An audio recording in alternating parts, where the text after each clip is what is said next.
여러분, 동상이몽이라는 말이 있습니다. 같은 침상에 누웠지만 서로 다른 꿈을 꾼다는 뜻입니다. 겉으로는 같이 있는 것처럼 보여지는데 속으로는 각각 딴 생각과 딴 마음을 품는 것을 빗대어 표현한 말입니다. 자, 이 말의 유래는 중국 남송의 학자 질량이라는 사람이 처음 사용한 것으로 알려져 있습니다. 그때는 많은 나라가 난립을 했던 시기였고 또 전쟁도 많이 치르던 시기였습니다. 한날은 서로 한편이 되어서 적군을 물리쳤는데 그 다음 날이 되면 서로가 적이 되어 싸우는 것이지요. 또 그 다음 날이 되면 다시 한편이 되어 싸우다가 또 어느 순간에 적이 되는 그런 일들이 비일비재하게 일어나게 된 것입니다. 같이 싸우고는 있지만 서로가 다른 생각을 하고 있었기에 그런 현실을 두고 동상이몽이다라고 표현을 한 것입니다. 자, 여러분, 세상에서 제일 가깝고 마음과 뜻이 맞아야 하는 인간관계가 무엇이라고 생각하십니까? 뭘까요? 부부입니다. 그렇죠? 성경에서도 부부를 돕는 배필이다라고 말하고 부모를 떠나 어떻게 되라고요? 하나가 되라고 말씀하십니다. 그 말은 육체적인 하나뿐 아니라 마음과 생각의 모든 것의 하나됨을 말하는 것입니다. 그래서 부부다 하면 이심전심이다라고 얘기하고 동상동몽이 되는 관계가 부부여야 하는 것입니다. 자, 그런데 어떻습니까? 그게 쉽지가 않습니다. 동상동몽이 아니라 뭐가 돼요? 동상이몽이 될 때가 많다는 거죠. 그래서 SBS에 나오는 그 연예인들의 부부의 어떠한 그런 관계를 보여주는 프로그램의 제목이 뭡니까? 동상이몽이라는 거죠. 그게 부부의 현실임을 나타내고 있는 것입니다. 배우 최민수 씨 부부의 이야기입니다. 최민수 씨가 비상금이 있으면 그걸 어디에 숨겨놓느냐? 소파에다가 숨겨놨다고 합니다. 근데 어느 날 밖에 나갔다가 집으로 돌아왔는데 비상금을 숨겨놨던 소파가 사라지고 새로운 소파가 거실에 떡하니 자리를 잡고 있는 거죠. 크게 당황을 하며 그렇다고 비상금을 소파에 숨겨놨다고 얘기도 못한 채 소파가 어디 갔느냐, 왜 그걸 치웠느냐 여러 가지 이야기를 하다가 나중에 알고 보니까 부인이 소파 속에 그 숨겨둔 비상금을 찾았다라는 것을 알게 됩니다. 그러면 새로운 소파는 어떻게 샀을까요? 그 비상금으로 소파를 산 거죠. 그러면서 부부간에 돈에 대한 설전이 벌어집니다. 최민수 씨는 말합니다. 야, 그 비상금은 내가 어떻게 모은 돈인데 내 돈이다. 내 돈 어디에 있냐? 라고 물었습니다. 그러자 부인이 이렇게 말합니다. 여보, 내 돈이란 없어. 우리 돈이지. 네 것, 내 것이 없지. 여기까지는 맞는 말 같습니다. 그런데 그 다음 말이 참 기가 막힙니다. 네 거도 내 거고 내 거도 내 거야. 딱 이런 말을 던지는 겁니다. 그 말을 듣고 최민수 씨가 기가 막혀 할 말을 잃어버립니다. 아마도 이렇게나 생각이 다른가라는 생각을 했을 것이고 도저히 말로 해서는 이길 수 없다라고 체념을 했을 것입니다. 동상이몽과 같은 그런 일들이 부부에게만 있겠습니까? 부모와 자식 간에도 있습니다. 같은 회사 내에서도 있습니다. 또 같은 교회 공동체 안에서도 같이는 있지만 서로 다른 마음과 서로 다른 생각을 가질 수 있다는 거죠. 어쩌면 너무나도 당연한 일일 것입니다. 왜냐하면 사람은 모두가 다르기 때문이죠. 마음이 다르고 생각이 저마다 다르기 때문입니다. 중요한 것은 다른 사람들이 함께하는 공동체로 묶여졌다면 그 간극을 서로 메워갈 수 있어야 하는 것입니다. 서로의 다른 마음과 다른 생각을 어떻게 하든지 하나가 되도록 하고 한 방향이 되도록 맞출 수 있어야 하는 그러한 노력이 필요한 것입니다. 자, 오늘 본문을 보면 동일하게 동상이몽의 현장이 나옵니다. 다름 아닌 예수님과 제자들이 서로 다른 생각과 서로 다른 꿈을 꾸고 있음이 밝혀지고 있는 것입니다. 오늘의 말씀을 통해서 과연 우리는 예수님과 동상동몽인지 아니면 동상이몽인지를 생각해보고 예수님께서 우리에게 원하시는 삶이 무엇인가를 생각해보는 그러한 시간이 되었으면 좋겠습니다. 자, 지난 시간 살펴본 대로 예수님은 부활하여 승천하시기까지 제자들과 함께 하셨습니다.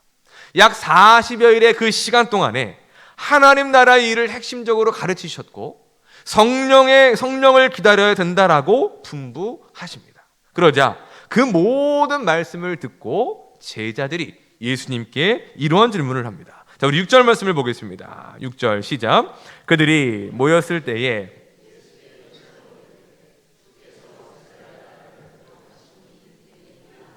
하니. 자, 제자들의 질문이 무엇입니까? 이스라엘의 회복, 언제 회복됩니까? 그때가 이때입니까? 라는 질문을 하는 것입니다. 곧 예수님께서 약속하신 그 성령이 오시는 날이 우리가 그토록 소망하고 기다리던 이스라엘이 회복하는 때가 맞습니까? 라고 질문한 것입니다. 자, 이 질문은 예수님과 제자들이 얼마나 마음과 생각이 다른가를 보여주고 있는 질문입니다. 제자들이 예수님을 통해서 꿈꾸는 바는 무엇입니까? 이스라엘의 정치적인 회복입니다. 당시 로마의 통치를 받던 그 식민 지배에서 벗어나는 것, 잃어버렸던 주권과 자유와 회복을 바라는 것입니다. 저기서 회복이라는 단어는 복원하다라는 의미를 가지고 있습니다. 그 이전으로 돌아간 것이죠. 그러면 어느 때로의 복원을 말하는 것일까? 유대인들이 말하는 것은 다윗이 왕으로 있던 때로의 회복이었습니다. 모든 면에서 부흥하고 번성했던 그때. 그래서 그들은 예수님을 누구의 손으로 인정하며 바라봅니까? 다윗의 후손, 다윗의 자손이라고 부르며 소망했다는 것이죠. 그 말은 뭐냐? 예수님이 그때와 같은 영광과 그때와 같은 부흥과 번성을 우리에게 가져다 주실 것이라고 기대했던 것입니다.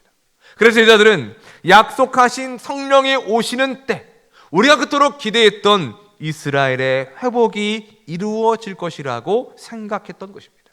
곧 그들에게 있어서 하나님 나라의 오심은 이스라엘의 정치적 회복이었다라는 것을 보여주고 있는 것입니다. 하지만 예수님의 꿈은 다릅니다. 그들의 생각과 다릅니다. 제자들은 이스라엘만을 정치적인 회복을 생각했다면 예수님은 이스라엘이라는 그 나라와 민족을 통해 모든 나라가 하나님의 백성이 되게 하시는 그러한 꿈을 꾸고 계셨다는 것입니다.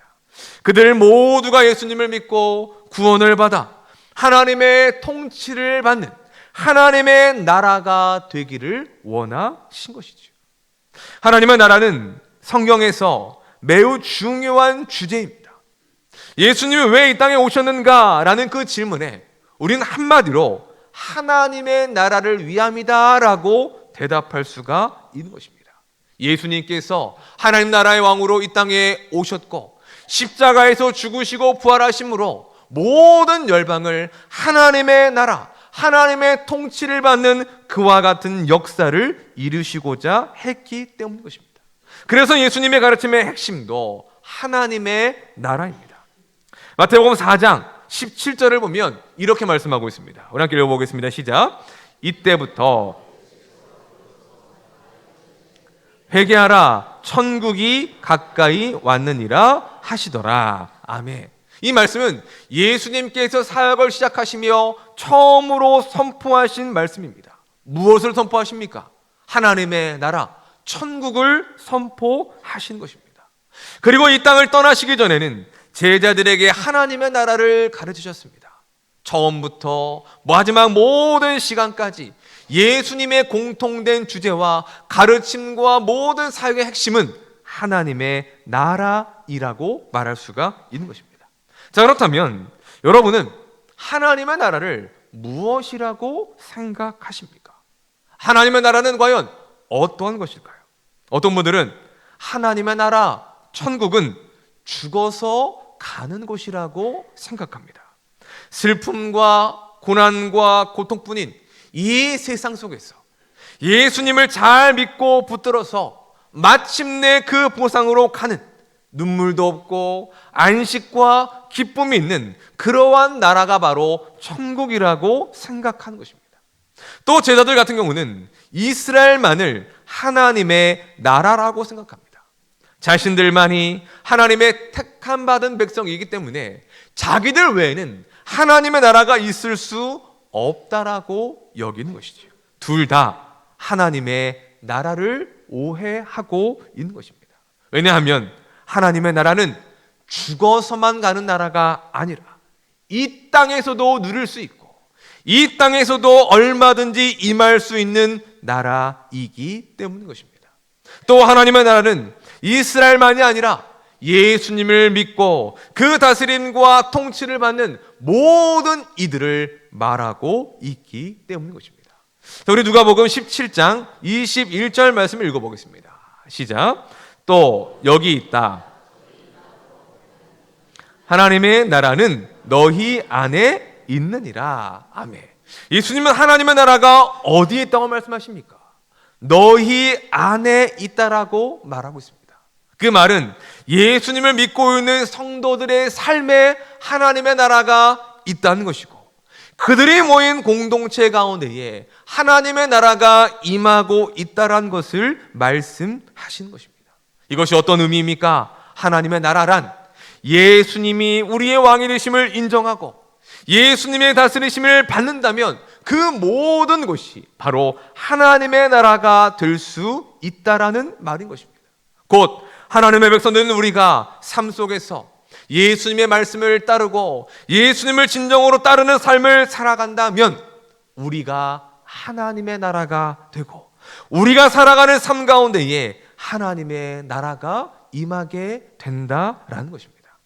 마태복음 6장 10절 말씀도 함께 읽어보겠습니다. 시작. 나라가 임하시오며 이루어진 것 같이 땅에서도 이루어지이다. 아멘. 이 말씀은 주기도문의 한 내용입니다. 하나님의 나라가 어떤 방식으로 이루어집니까? 하나님의 뜻이 하늘에서 이루어진 것 같이 땅에서도 이루어집니다. 땅에서도 이루어지는 것, 그것이 바로 하나님의 나라의 임함을 말하고 있는 것이죠. 어떻게 이루어집니까? 주의 백성들이, 하나님의 사람들이 이 땅 가운데에 하나님의 뜻대로 산다면, 이 땅을 사는 동안에 하나님의 뜻을 우리의 삶으로 이루어 간다면 하나님의 나라가 하늘에서 이루어진 것 같이 땅에서도 이루어지는 그러한 은혜와 역사가 이루어지게 됨을 가르쳐 주고 있는 것입니다. 자, 우리 옆 사람과 이렇게 한번 인사하겠습니다. 하나님의 나라는 당신 안에 있습니다. 우리 다시 한번 이렇게 인사하겠습니다. 우리가 하나님의 나라입니다. 자, 여러분, 하나님의 나라는 어디에 있습니까? 죽어서 가는 나라죠? 죽어서 가는 나라가 천국이죠? 아닙니다. 우리 안에, 당신들 안에, 우리 안에, 우리 모든 모임 안에 하나님의 나라가 임할 수 있다는 것이죠. 이것이 공생의 3년 동안, 그리고 예수님께서 승천하시기 전 40일 동안 제자들에게 핵심적으로 가르치신 하나님의 나라의 가르침입니다. 자, 그런데 보십시오. 예수님이 말씀하시는 하나님의 나라와 제자들이 생각하고 있는 하나님의 나라가 같습니까? 다릅니까? 다르죠. 하나님의 나라라고 써놓고 제자들은 예수님과 전혀 다른 생각을 품고 있다는 것이죠. 그래서 동상이몽인 것입니다.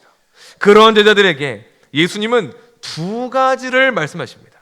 첫째는 그들이 몰라도 되는 것과 또 한 가지는 반드시 알아야 할 것입니다. 자, 우리 7절 말씀을 보겠습니다. 7절 시작. 이르시되 아버지께서 자기의 권한에 두셨으니 너희가 알 바 아니요. 아멘. 이스라엘 회복에 대한 때에 예수님은 이렇게 말씀하십니다. 너희가 알 바가 아니요라고 말씀하십니다. 알 바가 아니다라는 말, 이건 듣는 입장에서 썩 기분이 좋지 않습니다. 부부가 뭔가를 하는데 뭘 물어봤는데 당신 알 바가 아니야 라고 말하면 화가 나요, 안 나요? 나죠. 자식이 부모에게 뭔가를 물어봤는데 네가 알 바가 아니다, 그리고 반대로 부모가 자식에게 그렇게 얘기를 한다면 서로가 기분 나쁜 그러한 말이 될 수가 있다는 것입니다. 하지만 예수님의 이 말씀은 제자들을 무시하거나 마음을 상하게 하시려는 것이 아닙니다. 무엇을 가르쳐 주신 것이냐? 그 때와 시기라는 것은 우리의 영역이 아니라는 것입니다. 누가 하실 일이냐? 하나님의 영역. 창조주이신 하나님께서 하나님의 권한을 가지고 하실 일이라는 것을 밝혀주고 있는 것입니다. 그래서 예수님이 이렇게 말씀하시는 것이죠. 그 모든 것은 아버지께서 자기의 권한에 두셨으니 그 일은 창조주이시며 온 세상을 이끌어 가시는 하나님의 일이기 때문에 우리는 그런 일들에 관심을 두거나 우리가 그것을 알고자 하는 그러한 노력을 해서는 안 된다는 것을 가르쳐 주고 있는 것입니다. 자, 우리가 이 땅을 살아가는 동안에 많은 이단들을 만나게 됩니다. 그런데 그 이단들의 특징이 있죠. 무엇입니까? 우리로 하여금 관심을 두지 말아야 할 것들에 관심을 두게 한다는 것입니다. 예를 들면 바로 이 때와 시기에 관한 것이죠. 그들은 뭐라고 말하고 있습니까? 우리는 그 때와 시기를 안다라고 말합니다. 수많은 사람들이 거기에 현혹됩니다. 왜 현혹됩니까? 예수님께서 말씀하신 대로 알 바가 아닌데, 그건 하나님에 대한 일인데 그것에 대하여 계속적인 관심이 있기 때문에 그러한 이단들의 휩싸이며 현혹되게 된다는 것입니다. 자, 그렇다면 제자들이 알고 집중해야 될 것은 무엇인가? 자, 우리 8절 말씀을 보겠습니다. 8절 시작. 오직 너희가 권능을 받고 온 유대와 사마리아와 땅끝까지 이르러 내 증인이 되리라 하시니라. 아멘. 예수님 우리에게 무엇을 말씀하십니까? 내 증인이 되라고 말씀하십니다. 약속하신 성령이 너희에게 임하시면 제자들이 예수님의 증인이 될 것이고 그 증인의 삶을 땅끝까지 이르러 살아야 된다라는 것을 말씀하시는 것입니다. 곧 증인이 되는 것, 증인의 삶이 지금 제자들이 이 땅 가운데에 집중하고 관심을 갖고 힘써야 될 일이라는 것을 가르쳐 주시는 것입니다. 더 나아가 그 일은 지금을 살아가는 교회와 성도된 우리에게도 동일한 것입니다. 여러분, 우리가 무엇에 집중해야 됩니까? 예수님의 증인이 되는 일입니다. 우리가 무엇에 관심을 가져야 합니까? 예수님의 증인이 되는 삶입니다. 어떠한 일에 우리가 힘써야 합니까? 예수님의 증인이 되는 삶 가운데에 우리의 힘을 쏟아내야 한다는 것입니다. 바로 그것을 우리에게 가르쳐 주고 있는 것이죠. 우리는 여기서 증인이라는 단어를 주목해야 됩니다. 증인이란 헬라어로 마르티스라는 단어를 사용하는데 이런 의미를 가지고 있습니다. 자신이 어떠한 일을 직접 목격하고 경험한 일을 사실 그대로 진술하는 사람이다. 누가 예수님의 증인이 될 수 있습니까? 예수님을 인격적으로 만난 사람입니다. 예수님의 십자가와 부활, 그 복음을 믿고 모든 죄에서 사함을 받고 구원과 영생을 받은 사람입니다. 예수님을 나의 구주, 나의 하나님으로 믿고 그분의 통치와 다스림을 받는 사람입니다. 그 통치와 다스림에 순종함으로 우리의 삶 가운데 임하는 하나님의 나라를 누리며 살아가는 그러한 사람만이 예수님의 증인이 될 수가 있다는 것입니다. 그러한 관점에서 예수님의 증인이 되라는 명령은 단순히 믿지 않는 자를 전도하라는 차원의 명령이 아닌 것입니다. 먼저는 우리가 하나님의 나라를 날마다 경험하라는 것입니다. 하나님의 나라를 누리며 하나님의 나라를 확장하라는 것입니다. 왜 그렇습니까? 증인이 된다라는 것은 하나님 나라의 왕이신 예수님의 명령이기 때문인 것입니다. 그 명령에 순종할 때 우리의 삶에는 하나님의 나라가 이루어지게 되는 것이고 동시에 우리의 증인된 삶을 통하여 하나님의 나라가 확장될 수 있기 때문인 것입니다. 이것을 거꾸로 뒤집어 보면 어떻게 됩니까? 만약 증인의 삶을 살지 못하고 있다면 그 사람은 예수님의 통치를 받지 않는 것입니다. 증인의 삶이 없다면 이 땅에서 하나님의 나라를 누리지 못하고 산다는 것입니다. 예수님과 가까이 있다고는 하지만 정작 동상이몽하는 제자들과 같이 하나님 나라와 상관없는 삶으로 나아갈 수가 있다는 것입니다. 무엇을 하지 않으면요? 증인된 삶을 살지 않는다면, 우리의 입술과 삶으로 예수님의 증인이 되는 삶을 살지 않는다면 우리는 하나님의 나라와 상관없는 그러한 삶을 살아가고 있는지도 모르는 것입니다. 사랑하는 여러분, 우리는 어떻습니까? 우리는 예수님과 함께 동상동몽의 삶을 살아가고 있습니까? 아니면 제자들과 같이 동상이몽의 삶을 살아가고 있습니까? 우리가 진정 관심을 가지고 힘써야 할 일, 예수님의 증인으로서의 삶, 하나님의 나라를 살아가고 하나님의 나라를 확장하는 일에 집중하고 있습니까? 아니면 우리가 알 바가 아닌, 관심을 두지 않아도 될 것에 우리의 에너지와 우리의 시간과 우리의 힘을 쏟고 있지는 않은지 우리의 모습을 돌아보았으면 좋겠습니다. 어떤 분들을 보면 증인의 삶을 사는 것을 부담스러워합니다. 어렵다고 말합니다. 왜냐하면 길에서 복음을 외치거나 노방에 나가서 전도를 하는 것, 그것을 증인의 삶이라고 생각하기 때문입니다. 또 누군가를 전도해서 교회로 데리고 와야 한다라고 생각하기 때문입니다. 하지만 그것은 증인의 삶의 단편적인 일부일 뿐인 것입니다.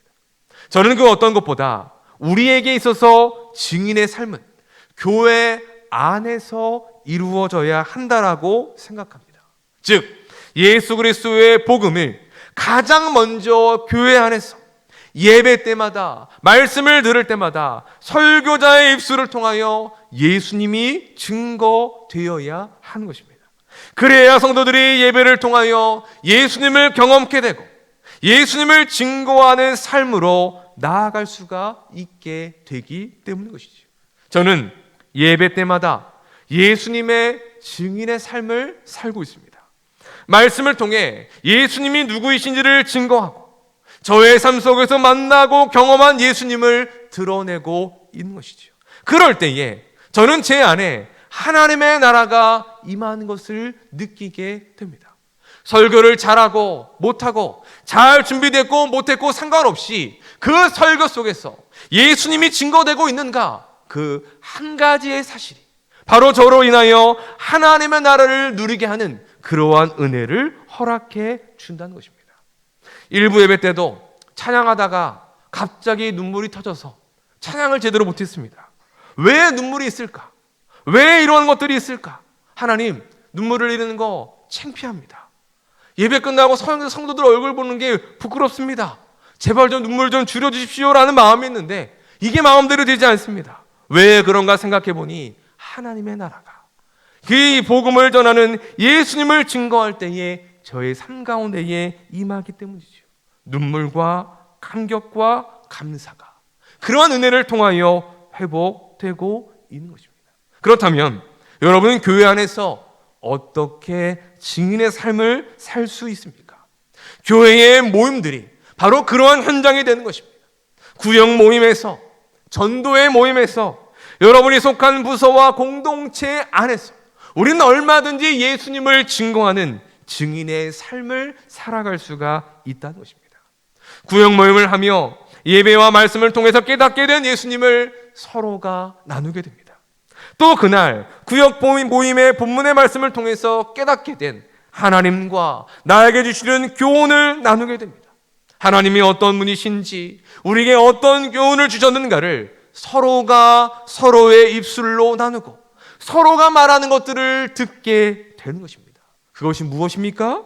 예수님을 증거하는 것입니다. 내가 만난 예수님을, 내가 경험한 예수님을 서로가 증거하고 듣게 되는 것이죠. 또 가정에서도 증인의 삶을 살 수 있습니다. 가족들이 함께 신앙생활을 하고 있다면 가정 예배를 통해서, 또한 큐티를 통해서 할 수 있는 것입니다. 지금 우리는 유치부부터 전교인이 큐티를 시작했습니다. 온 가족이 함께 하셔야 합니다. 함께 말씀을 읽고 하나님의 어떤 분이신가 내가 느낀 바를 함께 나눈다면 그것이 서로에게 예수님을 증거하는 일이 되는 것이죠.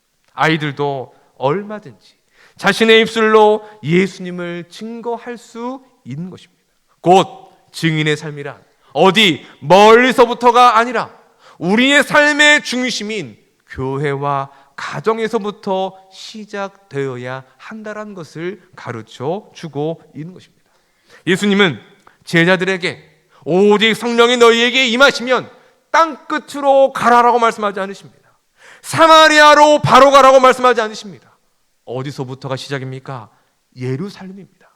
제자들이 진정으로 예수 그리스도의 복음을 경험하고 만나게 된 곳, 그곳에서부터 시작해야 우리는 점점 넘어서 땅끝으로 나아갈 수가 있는 것입니다. 우리에게 예루살렘은 어디입니까? 바로 교회입니다. 함께 모여서 예배하는 예배의 현장, 예수님의 이름으로 모인 구역, 모든 모임, 가정이 바로 우리의 예루살렘, 우리가 예수님을 증거해야 될 가장 중요한 중심적인 그러한 증거의 현장이 된다는 것입니다. 왜냐하면 교회는 건물이 아니라 우리 한 사람 한 사람이 교회이기 때문인 것이죠. 만약 그것이 안 된다면 교회 모임에서, 우리의 구역 모임에서, 우리의 전도회 모임에서 예수님을 증거하지 못하고 예수님을 증거하는 삶이 없다면 과연 우리가 어디에 가서 예수님을 증거할 수 있겠습니까? 우리의 가정에서 우리의 가족들과 함께 예수님을 나누고 예수님을 증거하지 못한다면 과연 어디에서 우리가 예수님의 증인의 삶을 살아갈 수가 있겠습니까? 언제나 시작은 우리의 예루살렘, 교회와 가정이라는 것을 기억하셔야 하는 것입니다. 이제 긴 방학이 끝나고 구역 모임이 개강하게 됩니다. 개강을 앞두고 이번 주 토요일에 소그룹 세미나도 합니다. 왜 할까요? 소그룹이, 구역이 너무나 중요하기 때문입니다. 구역이 중요하고 교육부서의 반 모임이 중요하기 때문입니다. 건강한 교회는 소그룹이 잘 되는 교회라고 합니다. 소그룹이 잘 되면, 구역 모임이, 각 모임들이 잘 되면 곳곳의 교회와 묶여진 모든 지체들이 건강하게 성장할 수가 있기 때문인 것입니다. 왜 그럴까? 그 모임이 다름 아닌 예수님을 증거하는 모임이기 때문입니다. 하나님의 나라를 그 모임 가운데에서 경험하고 누리는 그러한 은혜가 있기 때문입니다. 그래서 그런 소그룹은 성장합니다. 확장됩니다. 사람들이 모여들게 되는 것입니다. 저는 이런 역사가 우리 예사랑교회 구역 모임마다 있기를, 또한 교육부서 반별 모임마다 있기를, 그리고 각 가정에도 있기를 소망합니다. 바라기는 우리의 예루살렘은 교회와 가정 안에서, 구역과 모든 소그룹 안에서 예수님의 증인된 삶을 살아갈 수 있는 우리 모두가 되시기를 주님의 이름으로 축원합니다. 그래서 증인의 삶을 사는 여러분 모두가 그렇게 모인 소그룹이 하나님의 나라가 임하는 것을 경험하고 하나님의 나라를 우리가 삶으로 풍성하게 누리며 우리 안에 그 충만한 하나님의 나라를 교회 밖으로 땅끝으로 전할 수 있는 모든 신실한 백성들이 되시기를 주님의 이름으로 축원합니다. 말씀을 정리하겠습니다. 예수님께서 우리에게 주시고자 하는 큰 복은 바로 하나님의 나라입니다. 예수님은 우리가 이 땅에서 하나님의 나라로 살기를 원하시고 또한 하나님의 나라를 확장하기를 원하십니다. 어떻게 하면 우리가 하나님의 나라를 누리며 살 수 있습니까? 어떻게 하면 우리가 하나님의 나라를 확장할 수 있습니까? 우리가 예수님의 증인이 되면 됩니다. 우리의 입술과 삶으로 예수님을 증거할 때에 그 일들이 우리의 삶을 통해 이루어지게 되는 것입니다. 마태복음 18장 20절에 이런 말씀이 있습니다. 두세 사람이 내 이름으로 모인 곳에는 나도 그들 중에 있느니라. 우리가 예수님의 이름으로 모인다면 예수님은 그 가운데에 함께 하십니다. 여러분 믿으십니까? 우리가 예수님의 이름으로 모인다면, 예수님을 증거하고 나눈다면 그 자리에 하나님의 나라가 임하는 것이죠. 그것이 우리의 구역과 우리의 가정과 교회 안에 모임이 되어야 한 것입니다. 우리 모두가 다시 그 부르심과 삶을 회복했으면 좋겠습니다. 교회 밖으로 나가기 이전에 무엇보다 우리의 예루살렘인 교회와 모임 안에서, 가정 안에서 그 일들이 다시 시작되고 회복되었으면 좋겠습니다. 그저 그 시간을 때우는 시계의 모임이거나 해치우기 시계의 모임이 아니었으면 좋겠습니다. 그 시간이 어떤 시간보다 기다려지고 사모하는 시간이 되었으면 좋겠습니다. 구역 모임의 시간이 구역 식구들을 만나고 그 가운데 예수님을 증거한다는 것이 설레이고 감격스러운 시간이 되었으면 좋겠습니다. 그리고 무엇보다 예배를 통해, 말씀을 통해 내가 만난 예수님, 나의 왕이 되시는 그 예수님을 우리의 삶으로 나누고 증거하는 일들을 기뻐할 수 있는 그러한 삶이 되었으면 좋겠습니다. 사랑하는 여러분, 예수님의 증인된 삶을 사십시오. 구역 안에서 예수님을 증거하고 나누십시오. 여러분의 가정 안에서 예수님을 증거하고 나누십시오. 그럴 때에 예수님이 그 자리 가운데 임하실 것이고 그 모든 모임이 하나님의 나라가 될 것입니다. 눈물과 감격과 회복이 있는 하나님의 은혜가 그 자리 가운데에 임하게 될 것입니다.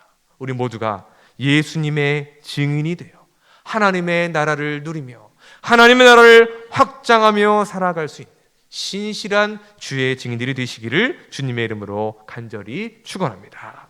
이 시간에 들은 말씀 생각하면서